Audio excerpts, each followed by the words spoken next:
Hello everyone from Tony, the Scout Ghost, or should I say Dajahao, because today my host comes from mainland China and is Cynthia Tan. Hello Cynthia, happy to see you here today. Hello, hi Tony. Happy to see you. Cynthia is one of the organizers of the VR Expo, which will be held in Shanghai in next month, so quite soon. And I will be there, and I'm doing this interview so to tell you about this interesting event and also to talk about the XR ecosystem in China, which is very different from the one we have in the West. So this will be the topics of today, but since let's start with an easy question. Can you introduce yourself to my viewers and readers? Yes, of course. I'm Cynthia. I'm the co-founder of VR AR World. And the VR AR World is the XR media platform based in China, Beijing. So we provide global XR industry daily news and market intelligence and policy and regulation coverage. Also like case studies and annual industry reports. So basically, the besides above all, we also offer marketing and branding support for the local companies here in China who aim to enter the international market, and also to help the international brands who wants to find reliable partners here in China. So the other very important part of our business is just as you mentioned, we organize the VR AR Expo China, which will take place in May 15 to 16 this year in Shanghai. So yeah, basically that's the business we do here in China. That sounds pretty cool. And talking about the VR AR Expo, so can you tell us something about it, especially also what are some cool speakers and exhibitors that are there? Oh, sure, of course. So basically, the expo is a combination of a forum and also the exhibition floor plan. So the main goal is actually to keep the industry connected. So what we found what we found during COVID, let's see, is the lack communication of the Chinese market and the international market. So that's the very basic goal that we set up the exhibition at the very beginning, to build up a platform to help the exhibitors to find the new market, and also to help the buyers to find the new products and also the new business partners here. So at our exhibitions, it's not only a B2B show for people who are already in the XR industry. It's also a platform for people who may heard about XR technology before, but have no idea how to integrate this technology into their specific industries. So it's like a platform people can find what XR could do for their industries. And talking about the speakers and the exhibitors, so it's a gathering of the XR industry well-known brands, and also the complete display of the industry chain. So basically, for some of the well-known brands, such as the Pimax, DPVR, the VR headsets, and also the like Rocket, and the Dream Smart, and also the one you already knew, the Play for Dream. Those well-known brands, they are all exhibitors at our events. Besides those, the headsets and the glasses, we are also having the upstream and the downstream exhibitors, for example, like the AR optical solution company, Net AR, and also several AI glasses companies. As AI glasses is quite popular this year in China, you may also find a lot of brands in CES earlier this year. So some of them, they will join us, for example, like Canon, the AI glasses, and also the Amdoors. So they will also be exhibitors on site. Besides that, we will also have like the leading the eye tracking technology company like Seven Sun, and also another company called Bear Sunny, who will bring the color changing solutions for AR glasses, which is quite interesting. That's pretty cool. Is it going also to be some launches or previews? I don't know, maybe the Vivo headset or something like that.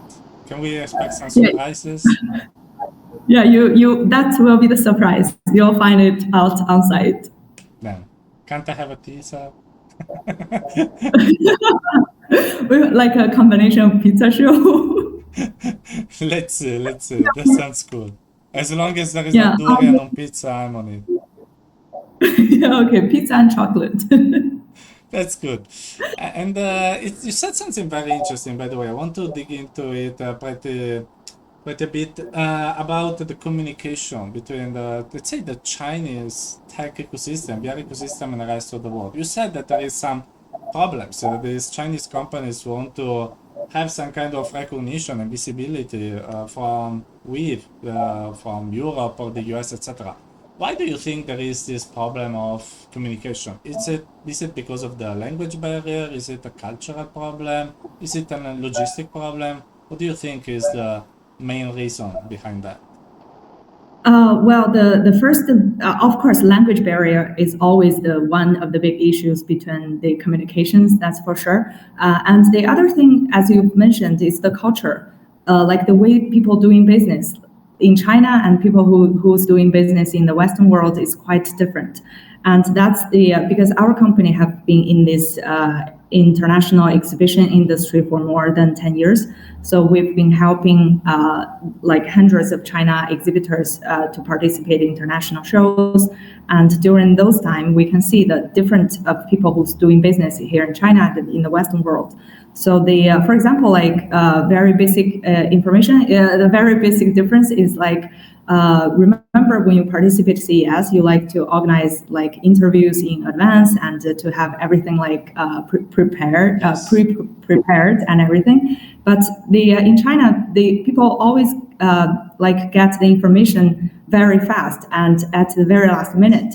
So which means it's the for example, like our shows, here in China doing business is like you could get whatever you need in a very short with a very short notice. So people are getting used to it. So pre-prepared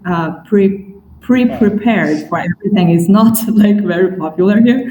So that's kind of like the one big difference between doing business here in China and in the Western world, and also with many others. So to have a platform to introduce, and especially for those medium and small sized companies, the logistics and the travel expenses will always be one of the big barrier for them, especially after COVID. For example, like people who's doing business in US, the tariff is one of the big issue, and the other thing is about the travel expenses. Like I think even by now, only 50% of the flights recovered from comparing to that before COVID. I mean the flights between China and the US. So it's not like 100% they recovered. And then that means the tickets are quite expensive between traveling from China to US. That's also locked the doors for the small and medium-sized company here in China. So to build up a VR AR Expo China is like to offering them a platform. So we've got, for example, like this year, 40% of the speakers are international speakers at our events. So we bring a lot of international buyers at our events to help those medium-sized and small-sized, especially those startup companies. So they will have a platform to showcase their products and to introduce themselves to the world. Good. So, which we talked about the exhibitors, we talked about the speakers a bit, but what kind of audience are you expecting to visit your event? And also, if people watching this video maybe is wondering, hey, is it worth for me going to China to attend this event? What can people expect also by attending your event? Actually, the feature of the show is more like B2B. So we are, it's our third edition already. So based on the database we've got from the last two editions, the audiences we've got are mostly from China, let's see. but we've also got international audiences. For example, like last year, we've got a delegation from Japan, Malaysia, and also the Germany. So the last year, I think we've got like the visitors from in total 25 different countries at our exhibition, and this year we are expecting to have more. Among all the audiences, we did an analysis of the audiences. So most of them are like XR related industries. Let's see, for example, like the companies in the industrial world who use XR industry to do the trainings, and also a lot of universities, they participate our events to learn about the trend of the XR technology. Also, we've seen that the glasses companies and for example, like the medical companies, we receive a lot of visitors from the hospitals and the studios, like the medical studios here. So that's mainly are focusing on business to business part. Let's see. That's quite interesting. And what is, if I can ask it, your the personal favorite thing about this show for you? What do you like the most about your expo? What do You, I like the most? yes, the thing you're the proudest of about your expo.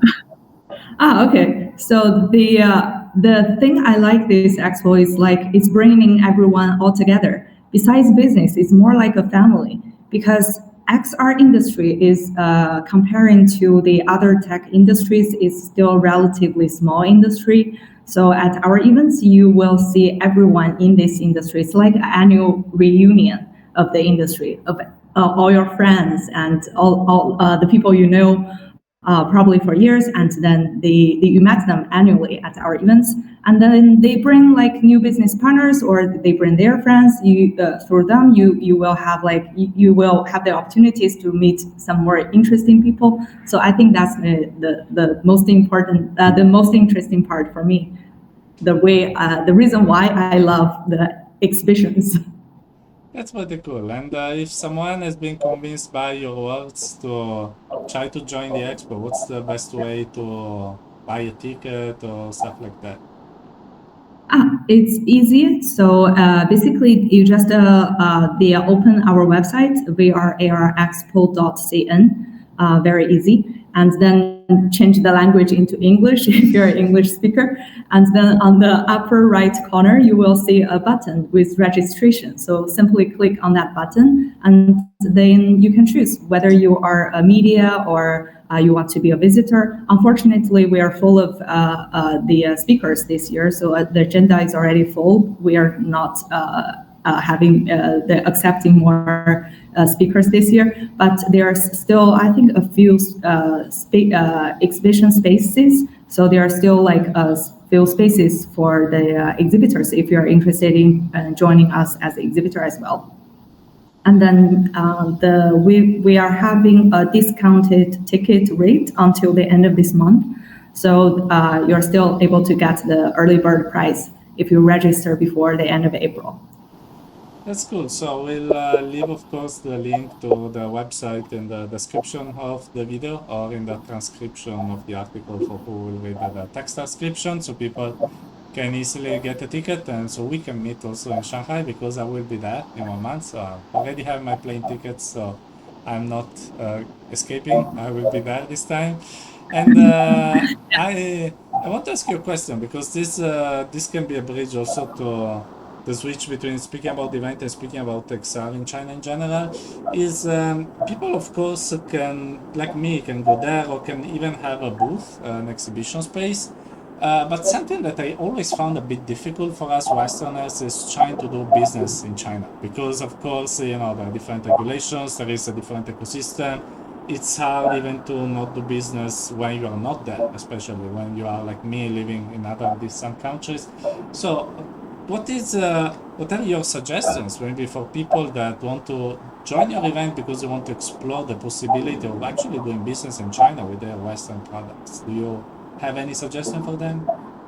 Okay, so first step for exhibitors who join us, for foreign exhibitors who join us on site, we help them to hire a translator on site, interpreter on site. So basically to overcome this language barrier, because most of the visitors are from China, they probably don't speak English at all. So that's the first step for people who join us on site. So they will have language like interpreters to help them introduce their products and everything, who speaks like both English and Chinese. And that's the first step. And for people who find potential opportunities through our events, I would highly suggest them to work with like a China companies or Chinese representative who could help them to build up the business here in China. Because with the Chinese the regulations and also different local policies, that might be the best way to enter the Chinese market. For example, last year we've got two international exhibitors. One is called the Sense Glove, the Habitat gloves, and also the other one is from Finland, Immersal. Both of those two companies, they've got a China representative who's working in China and helping them to develop their business here in China. That's the best way to enter the Chinese market afterwards. That's a very good suggestion. And talking about the XR ecosystem nowadays, how is the situation? Because last year when I was there in China, there was, let's say, the economic situation was not the best that has ever been. But I know that China moves very fast, so the situation has changed a bit. Can you describe how is the mood, let's say, of the XR ecosystem in China nowadays? I see. Okay, so basically the VR, the virtual reality side is getting a little bit slower recently, starting maybe from last year or 2 years, even 2 years ago. But we could see, because we, as a media platform, our company VR AR World, we also launched a market report, annually marketing report by the end of the year. So based on the last year's report, we could see a lot of investment went to the smart glasses industry. So that's why we've got at our events this year, we've got a forum which is focusing on the AR and AI smart glasses. So we've got the around 10 to 15, I don't remember exactly the numbers. So speakers are from the AI glasses companies and also from Baidu, the Baidu Cloud, who's supporting the AR glasses with the AI functions. So they will talk about the AI, how does the AI integrated into the smart glasses, and they talk about this topic. And this is like the most fast moving the industry right now here in the XR industry. Let's see. But so what's interesting, if I try to draw a comparison between, let's say, the American system of VR and the Chinese one, something that has always been told is that China didn't have its Quest moment. So you never had your Quest headset cheap with a lot of content that gets a lot of traction. And I'm wondering if you are starting to have your Ray-Ban Meta moment instead. So while in the US the Ray-Ban Meta is selling pretty good, is there a smart glass, specific one that is starting to sell very well in China? Yeah, there are a lot of AI glasses companies here in China. For example, like for US, they only have Meta, the Ray-Ban smart glasses, but we are the very opposite way. Here we have many different brands of the AI glasses, which give people many choices. So you will find them at our events, like different brands, and then you can see the difference between them. So most of the AI glasses are still like similar, like Ray-Ban, Meta Ray-Ban glasses to take pictures and videos, and also like translations. But also we could also see like companies with the Rocket. You could see the translations. You tried their glasses at CES. Yeah, basically you can see the scripts through the glasses, the AR glasses functions. So you can see that many difference. So that's the way here we grow business here in China. So we are not having only one brand. So we will have like many brands, and they will grow up. And eventually, you will see who's going to be able to last until the end of the day. Okay.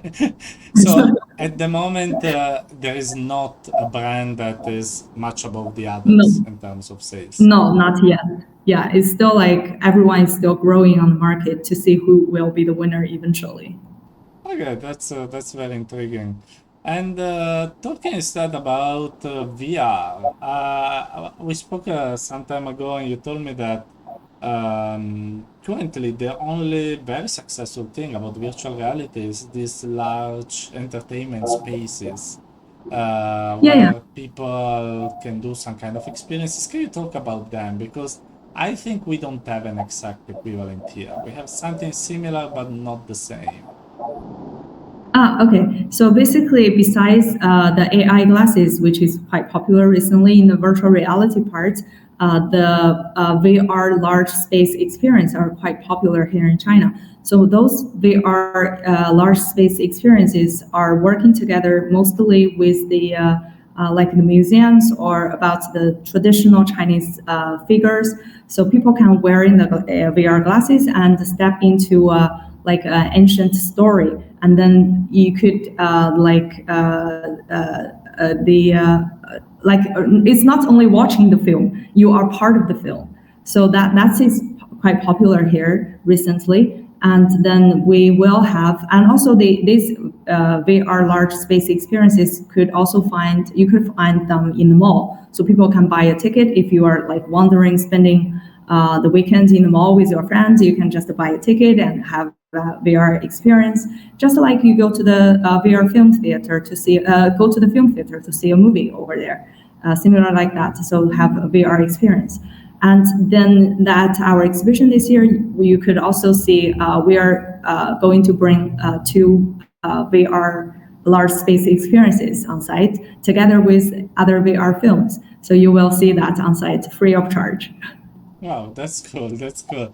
But are they Yeah. any affordable? So, how much do you know how much is the ticket Yeah, more or it's less? affordable. It's like 100 something, 200 something RMB, so not very expensive the ticket, So the equivalent is depending on around the 25, uh, 30 euros 20, maybe. yeah, 20, 30 euros, something like that. It's Yeah, not yeah, yeah. super expensive. Okay, that's quite interesting because instead the consumer at home market is not going forward much in this moment. I see. And also a good part from is also from the China government actually. So the basically the Chinese government are we've got a strong government support recently on the virtual reality part. The first thing about the XR film is the National Film Administration just issued a notice to support the virtual reality film. And the other thing is about to buying the VR headsets here in China. So not only the VR headsets, but all the smart glasses. So the government is offering a subsidy for people who's purchase those hardwares. You could get 15% discount, 15% discount, and the maximum is a Chinese yuan, 2,000 Chinese yuan, around I don't know, like three, 150, yeah, 300, 200 I euro guess. something. Yeah, 200, 250 or something euro. Wow, that's quite interesting. But so the this incentive by the government, is it only for, let's say, consumer or also for companies that are buying headsets and glasses? Uh, Basically, it's for consumers, for people, for the consumer side. So it will help people to. Actually, I was quite surprised recently. A few of my friends who didn't know about XR before, they even bought the AI glasses, the smart glasses online. So I was quite surprised. And the government, the policy is basically to help to support people who's buying all the electronic stuff, and XR equipment is also included in part of it. Well, that's pretty cool. Let's see in the next months how much this will increase the adoption of XR, but I think it's very cool for us working in the ecosystem. And since I Yeah. mentioned the enterprise, how is it inside the enterprise sector going? Because like education, like training, because I remember that it was pretty strong in the in the past, then there was like an inflection. How is the B2B enterprise sector going for AR and VR? The enterprises sector, you mean the companies here in the business? Yeah, the companies like the business use of VR headsets, like for education, for training, etc. I see. So for that part, we also see a growing part in that one, but not specifically, not significantly, because they, for example, like in China, we could see a lot of cooperations right now with the in the medical industry. So in this year, we will have like two speakers. They will talk about the XR industry's used cases in the medical the site, and also for the training part is mainly for the technology. How should I say that? Technology schools. So the training schools who when they training the students and they are using XR technologies for training. That's the most used cases here in China at the moment in the education part. And how are you seeing instead the investments? I mean, you talk about the help of the government, but what about for instance, private investments? Are XR startups in China getting money easily? Is it very difficult? What is the trend? Yeah, for the investment recently, because AI is very popular recently, so most of the money went to the AI part. So which means the smart glasses companies they get the if they trying to combine the AI glasses smart glasses together with the AI functions, normally they are it's easier for them to get the investment. But because of the market, the international market is not at its good situation right at the moment.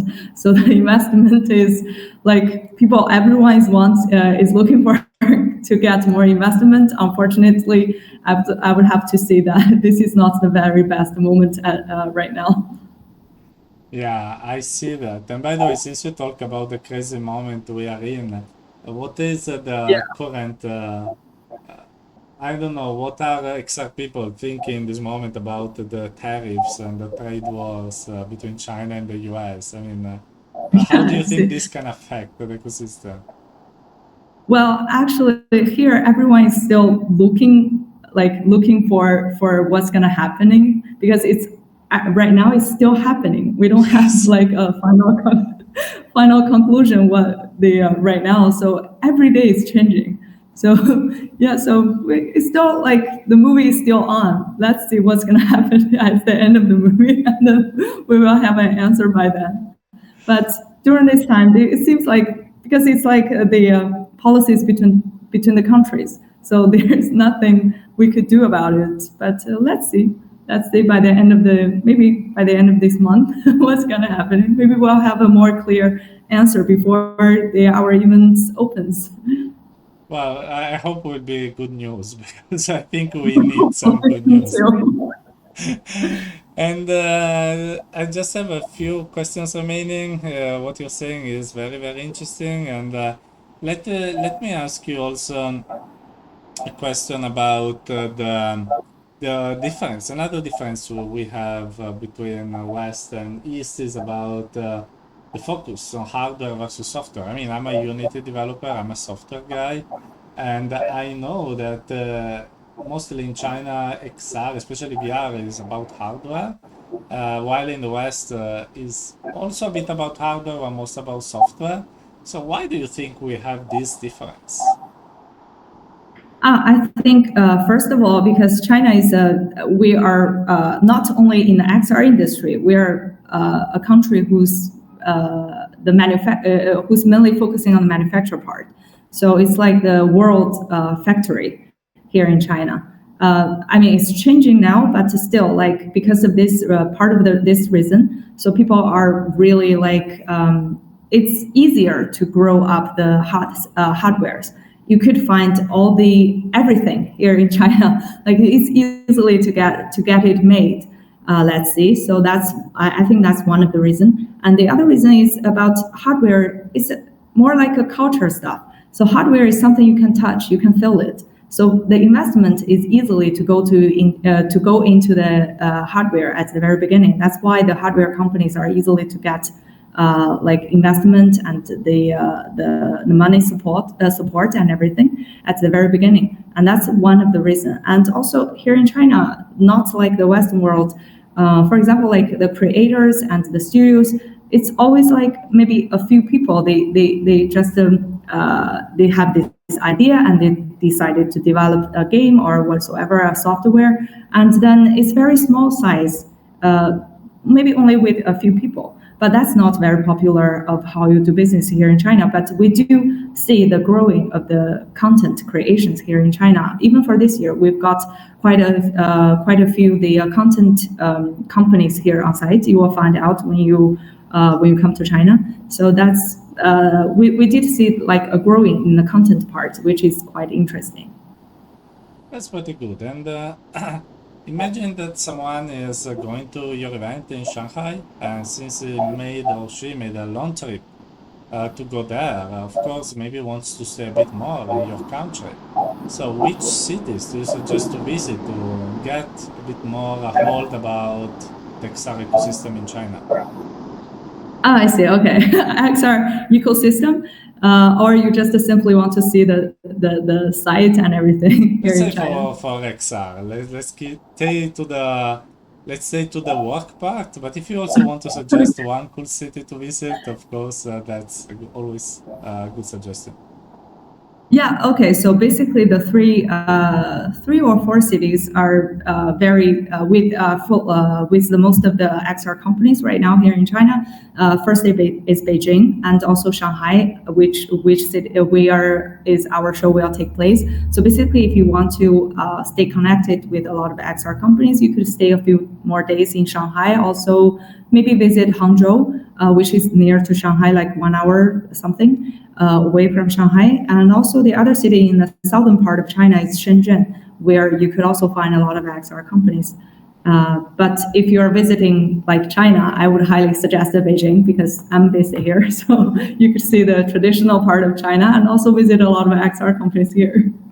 That's a good suggestion. Just if you go to Beijing, avoid getting any soup made with rotten soy or things like that. Just a suggestion. The Doge, in case someone is watching this video and knows a bit of China. I want to finish this interview. I mean, you said a lot of interesting stuff with my usual two final questions. And the first one is, can you share some kind of lesson that you learned in doing while doing your job, etc., that maybe can be useful for people approaching XR and maybe doing some job similar to yours? Sorry, I didn't quite catch up with your Some, questions. yeah, can you share some personal lesson that you've learned over the years and that maybe can help some person that wants to do your job in XR? Like my job in the XR industry. Yeah, something that you learned over the years. Okay. I learned from the years. That's a very interesting question. Let me see. I would say that for people who wants to do, it's because of my job. I'm traveling a lot, as you know. So I'm Yeah. traveling a lot. I participate different the exhibitions. So for me, it's very difficult to keep a routine life. So I would highly suggest for people to try to stay a routine life if you're traveling like really like every month. So to stay healthy and eat healthy, sleep more. That's try to sleep more. That's the something I learned from the years. It will help you to, especially during events. I mean, it's quite busy. For example, like our events, it's a 2 days event, but on the first day nights, we will have the VIP reception. So it's a tough job to work on the exhibitions. You talk about business during the day, and at night there's networking, and then you don't have enough time. There's always no enough time for you to sleep, to try to sleep more and stay healthy. Well, that's a very good suggestion because even myself, when I attend events like AW, usually end with sleep deprivation and get crazy because yeah, apart from also the event job, maybe you have also something else to do like phone calls or emails to the early morning, etc. So it's Yeah. crazy to survive, let's say. And another thing is about telling your friends that you're on business trip. Otherwise, they will call you at the middle of the night because of the time difference. So that happens to me a lot. So That's pretty funny, but also very yeah. useful. So, and my last question is an open question. Like we covered a lot of topics with very interesting answers for you, but is there something else that you want to say? It's like really, maybe we didn't cover something you really wanted to say, or whatever. It's the mic is yours. Say whatever you want to the viewers and readers. I see. Okay. So for everyone who wants to know more about our events, they feel free to contact us. And there's one thing I didn't mention that because, as I mentioned, 40% of the speakers will be international speakers this year at our events. So we will have like AI translations on site. Even for so whether you are a English speaking audience or Chinese speaking audience, you will be able to understand whatever the speakers are talking on the stage. So that's the very important to organize events here in China to overcome the language barriers. So we are here waiting for you in Shanghai. So hopefully to see you in May, 15 and 16. That's good, but are you trusting the AI translations? Yeah, what? Are That's you trusting after the AI translations that they don't say it's anything? actually it's working pretty well because we actually put some the words in advance. It's not like automatically. It's not like the AI learning on site. The AI learning the XR industry before the events, and then we put a lot of words into it to educate the AI first, and then they will do the translation work on site. Because then with the mic in your hand, and then people can see the subtitles on the screen. It's super easy. That's pretty cool. Love it. So, Cynthia, thanks again for this part of this interview, and of course, I invite you all to check out the VR Expo because it seems a very cool event. Of course, I will also report from there, so you will see photos and videos very soon on my blog. Cynthia, thanks again and for being part of this. And want to wish to everyone watching already this interview a great day here in AR and VR from all the parts of the world. Bye bye. Thank you for having me. See you in Shanghai.